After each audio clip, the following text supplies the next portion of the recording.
I would want to know your opinions. Is it something that is feared, or is it that there's something that should be regulated or should be celebrated?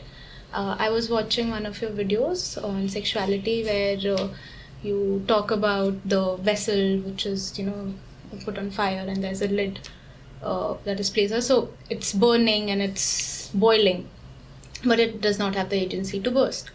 And you also, so you gave the example of how there is so much lure and attraction that is being put forward to us, that is appealing to our sexuality and sensuality. Simple things like buying a shaving cream or deodorant, things like that.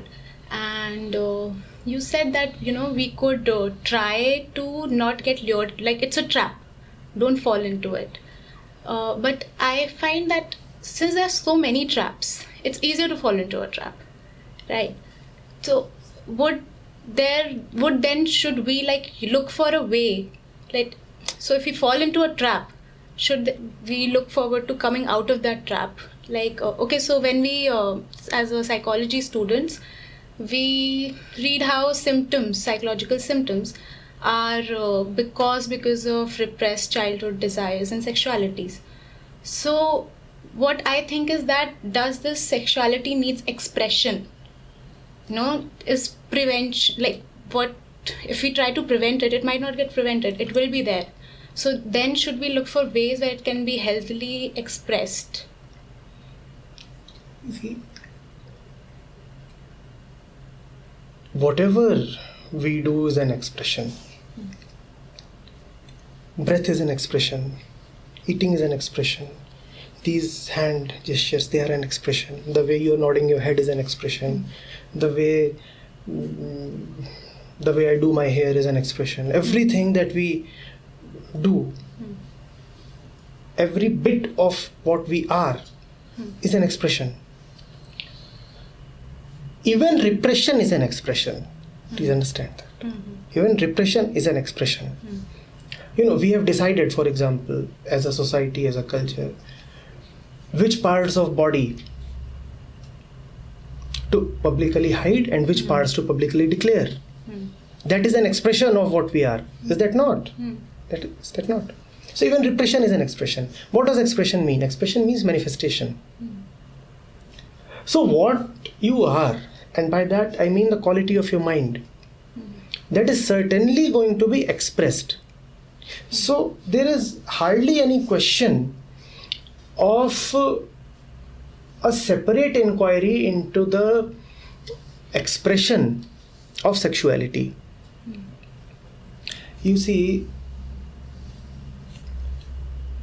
do we repress only our sexual urges? Of course not. We repress everything. Yeah, even the basics of emotion, anger, fear, attraction. We repress everything. I just talked of clothes. We repress everything. In fact, one would not be factually incorrect if he says that civilization is an exercise in repression. So when healthy expression would come, then it is not only sexuality that would be expressed. A man would become totally expressive, and that is the whole purpose of life, to express the self. And by the self, I mean the healthy self, not the sick ego. You asked whether sexuality needs to be controlled or celebrated. Or feared. Or feared. Neither controlled nor celebrated. There is nothing really so special about it that it deserves a separate and distinct celebration.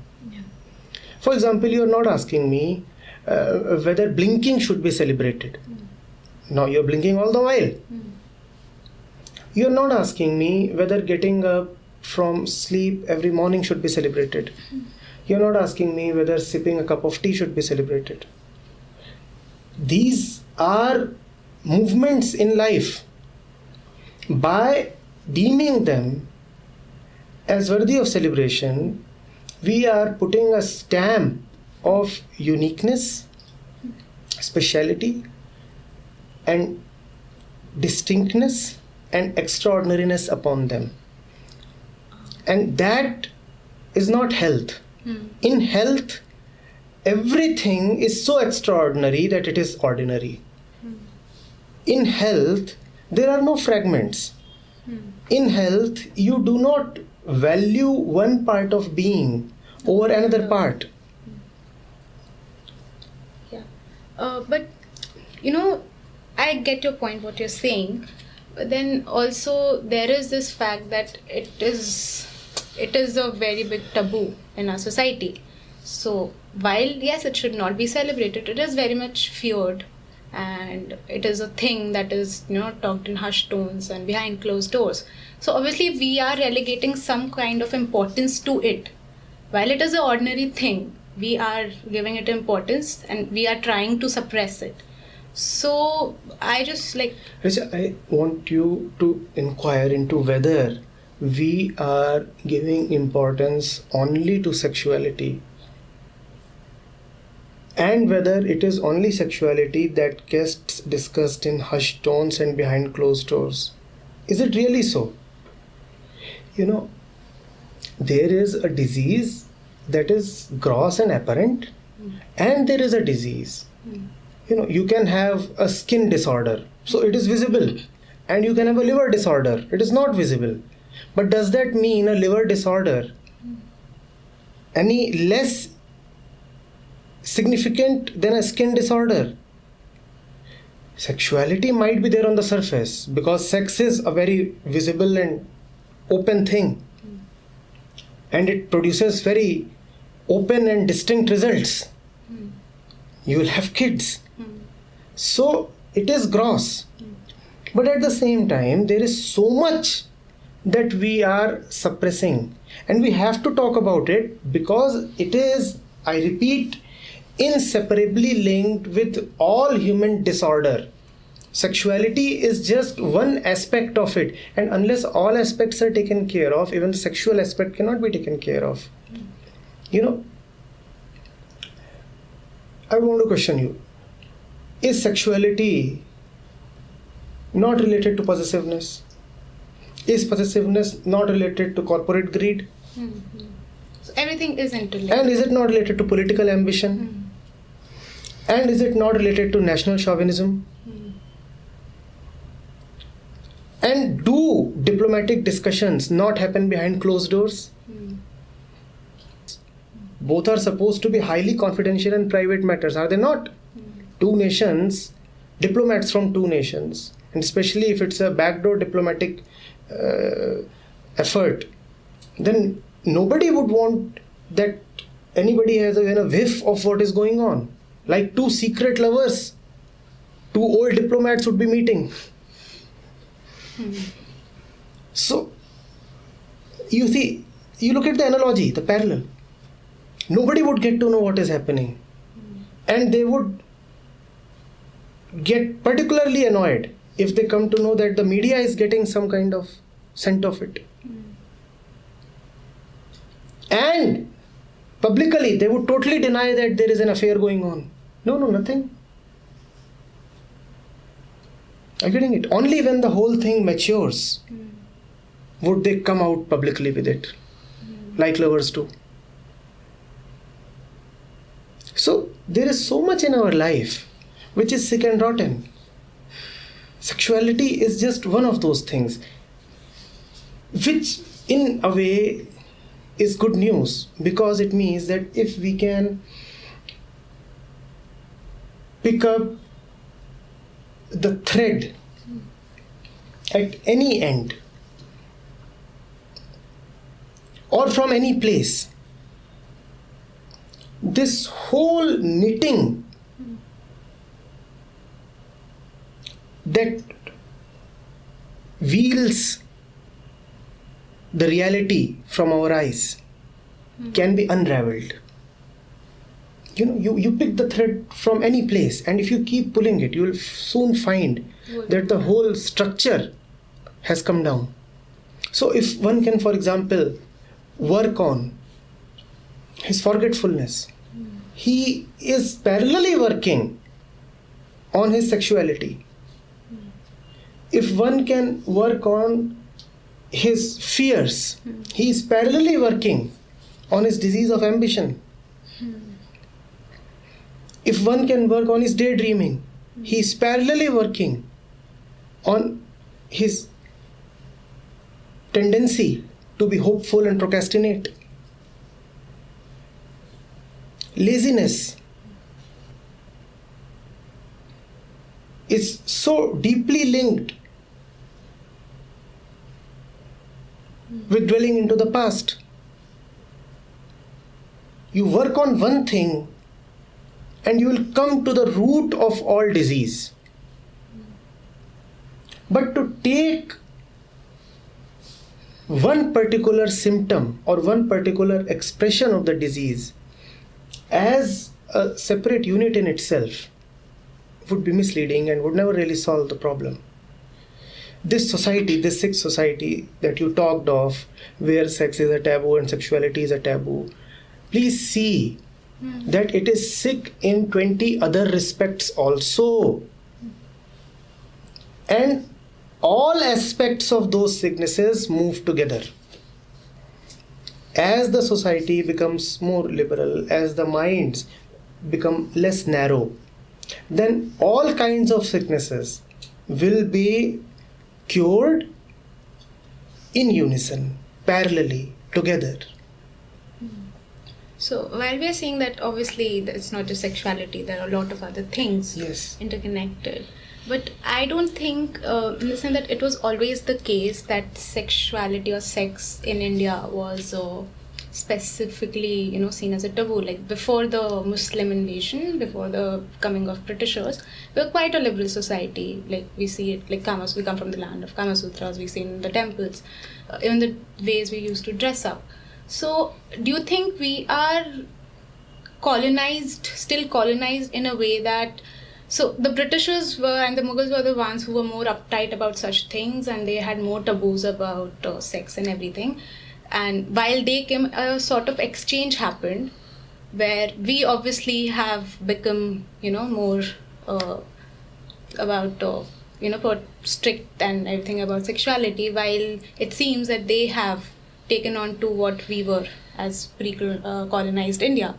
So do you think we have become we are still a colonized nation when it comes to the matters of sex and sexuality? But why would that happen? You see, the two of us interact. Let's say I come from India and you come from the West. If I absorb all the darkness from you and you are able to assimilate all that is bright about me, what does that tell about us? That we both have things that we lack? Like there is darkness about you and there is brightness as well. And there is darkness about me and there is brightness as well. But what do I choose to take from you? Only darkness. And what do you choose to take from me? All that is good about me. So what does that tell about us? That we are lacking, like we are looking for something that we feel is not in us. Okay. I ask you again. There is a rotten thing here and there is a delicious thing here. And I pick up the rotten thing. And there's a rotten thing here and a delicious thing here. And you pick up the delicious thing. What does that tell about the two of us? That we are, inclined in a way to look for a positive thing and one is inclined to look for a negative thing. That's our state of mind. So what we look for. So, man and the society is built by man and the nations raised by man. They are always in constant touch and relationship with other entities. One nation would always be interacting with another nation. It depends upon you what you take from the other. And it depends upon you what you take from me. Getting it? Now, why should even if I buy the story that you are giving me, that India was colonized by various alien forces and then Indians in a spell of subjugation absorbed many vices from there. Even if I buy that story, tell me, why should I buy all that is useless about you? Why? If I am so very enlightened, then why should I be enthralled by darkness? But maybe they did not see it as a darkness. So We were told that. then am I enlightened? If I do not see darkness as darkness, then am I enlightened? So if we see, so we were told that we are barbarians and we need to civilize. So if a dark one can tell an enlightened one that he's a barbarian, and the enlightened one buys those words, then is he really enlightened? But maybe I don't realize that I'm enlightened and you are the one. Everybody is enlightened. There is nothing but enlightenment. Yeah. You see, But you need to recognize that enlightenment. But the only difference between a Buddha and what you call as an ordinary human being is that a Buddha knows that he is enlightened. Exactly. So if I'm enlightened, then by definition I have to realize that I'm enlightened. And what kind of enlightenment is this? That quickly turns into self-doubt when a so-called barbarian dominates him. How is it possible? How is it possible? So, could you reframe that thing again? You know, we are going back to, let's say, 9th century AD, right? 9th and 10th century. The first attacks on India's western borders have just begun. And this is a land of enlightenment. Correct. Adi Shankar was here pretty recently. This is the 9th century. And he traveled the length and breadth of the country, and he established the 4 Peats, and he wrote such great commentaries in a short period of time. And we are living in a land of enlightenment, as you said. And then, as per the story, some barbarians come and they not only defeat me militarily, but they also conquer my mind. I give up all that is graceful and sublime about me. Then am I really enlightened? I am being defeated both physically and mentally. I am losing out not only on my land, but also on my mental freedom. You know, somebody can come and subjugate you by way of chaining you, by way of jailing you. But enlightenment, or let me just say mental cleanliness, is not something that an invader can take away from me. And here I would also want to say that the one who is liberated mentally is very difficult to defeat in war. He won't be defeated.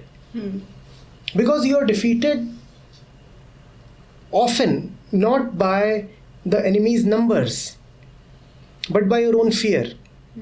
And to be mentally liberated means you have no fear left. How can you be now defeated?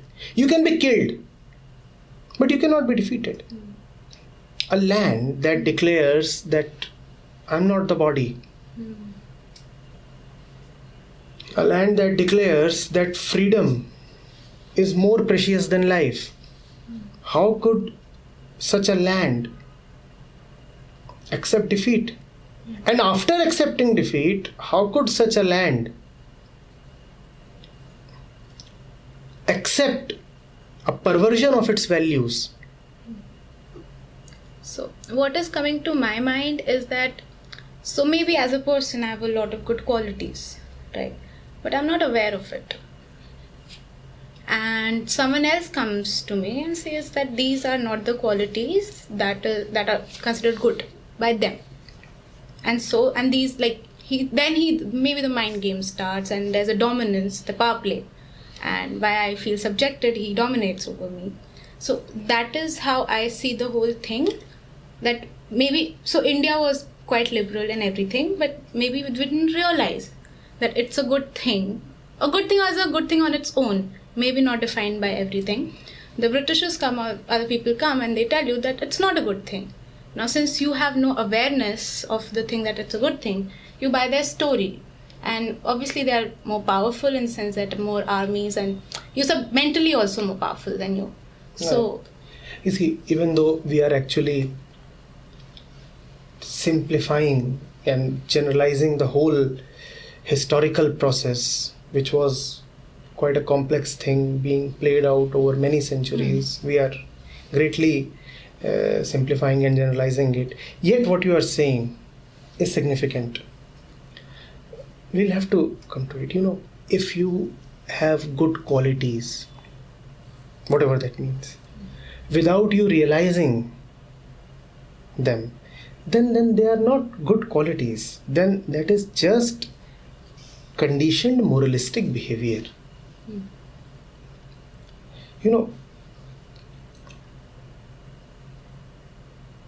I have been taught that it is great to be helpful. But that urge to be helpful is not sprouting from within me.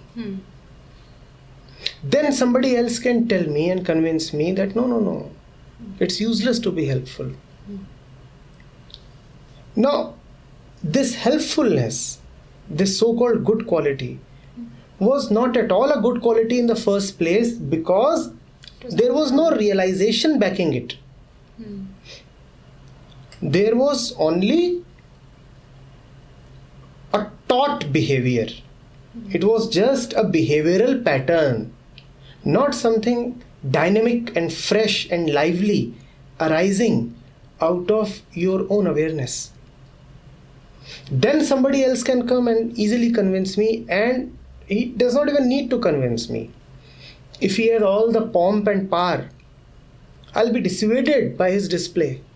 Just the display would be enough for me to start feeling inferior. Please understand that a man of virtue, real virtue, cannot give up his virtues. It is beyond him now. He is helpless in a way. You can hack his limbs if you want to.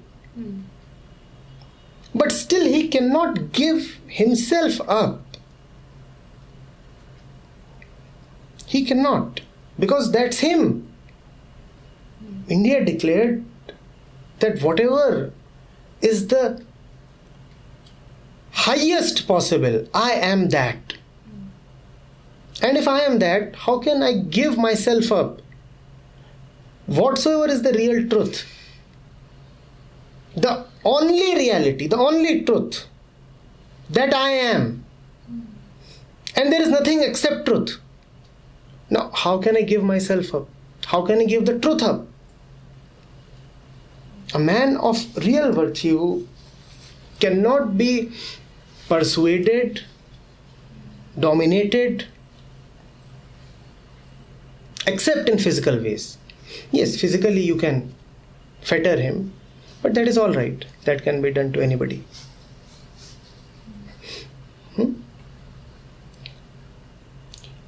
So,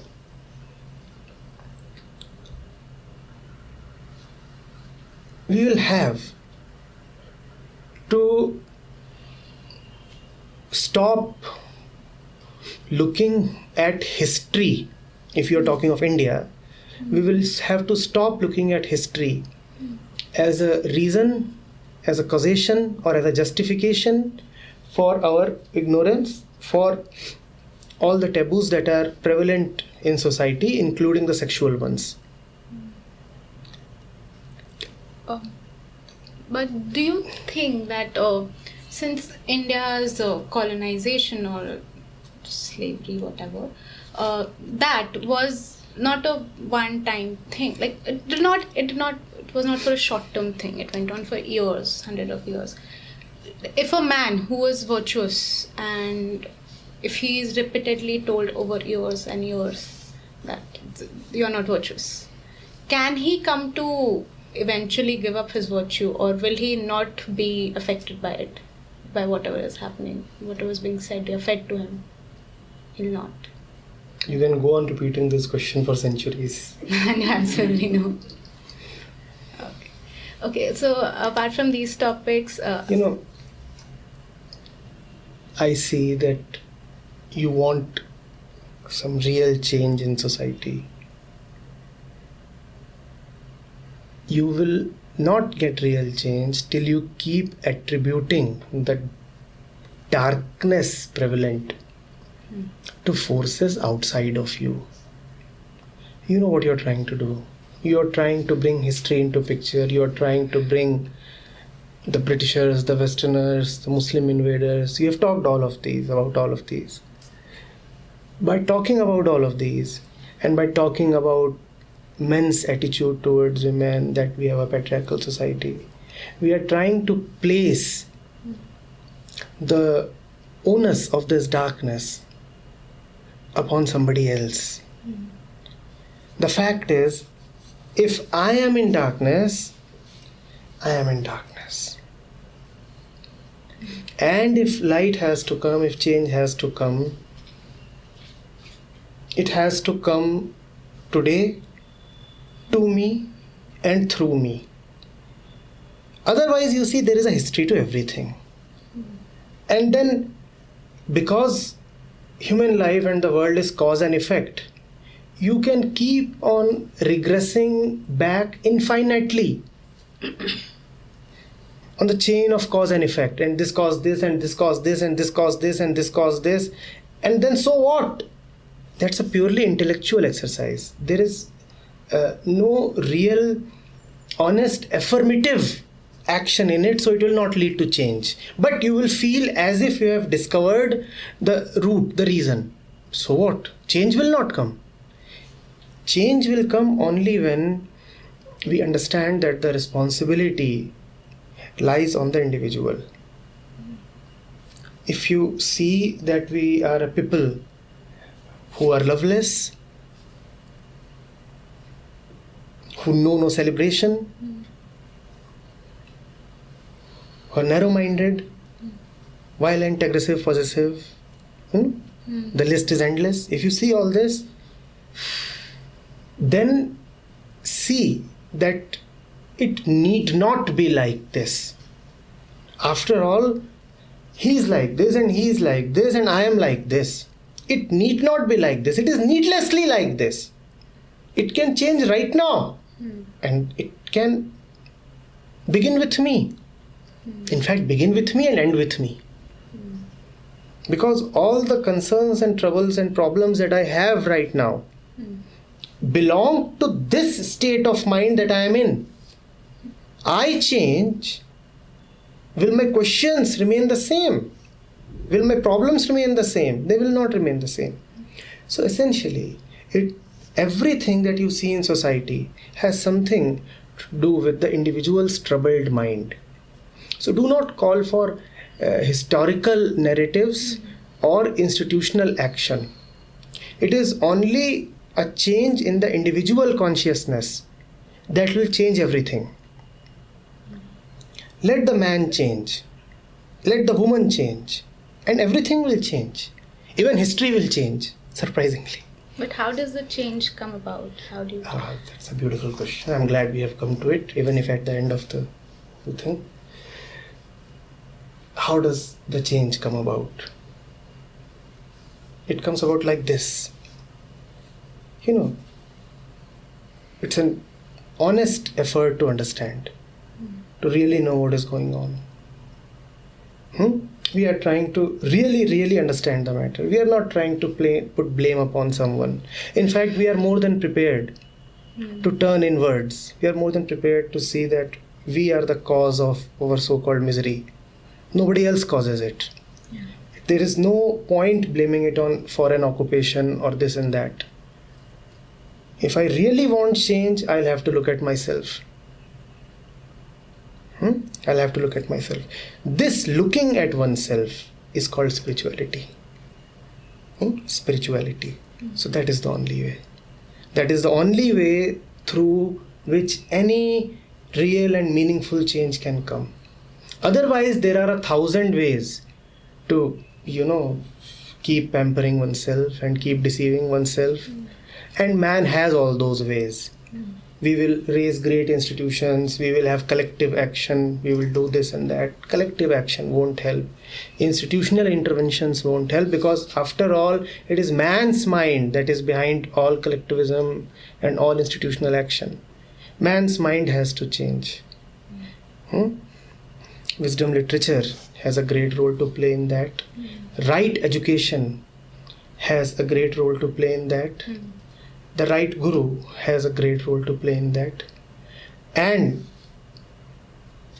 none of that can happen without existential grace. So that is the first thing. Let's pray for that grace to come to us, and then you will find that everything changes. Past changes and the future also changes.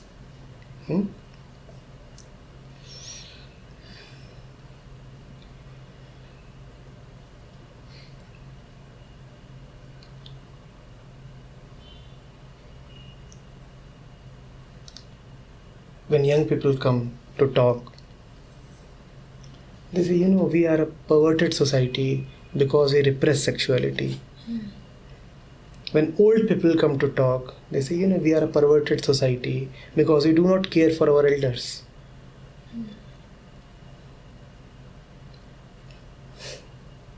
When people who are concerned with animal welfare come to talk, they say, we are such perverts because we are cruel towards animals. Or somebody may come and say, we are such perverts because we do not care for the marginalized people, the oppressed ones, the tribals. When women come, they say, we are perverts because we are rapists. When men come, they say we are perverts because all the women are so possessive.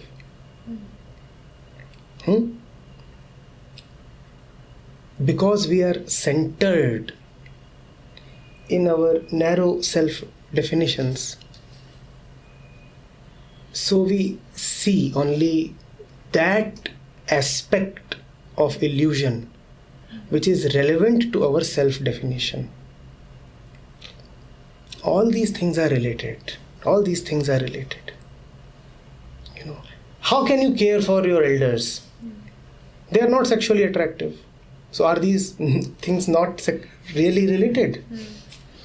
Are these things not really related? Tell me. What does the old man say? That we are a perverted society because we do not care for our elders. The young man says we are perverts because the society represses my expression of sexuality. But these two things are related. The young man is busy with the young woman in a room, and the old one is coughing and knocking himself out in the adjacent room.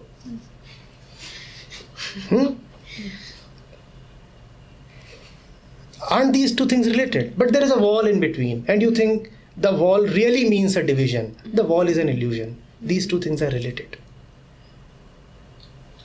The fundamental problem is the darkness in human mind.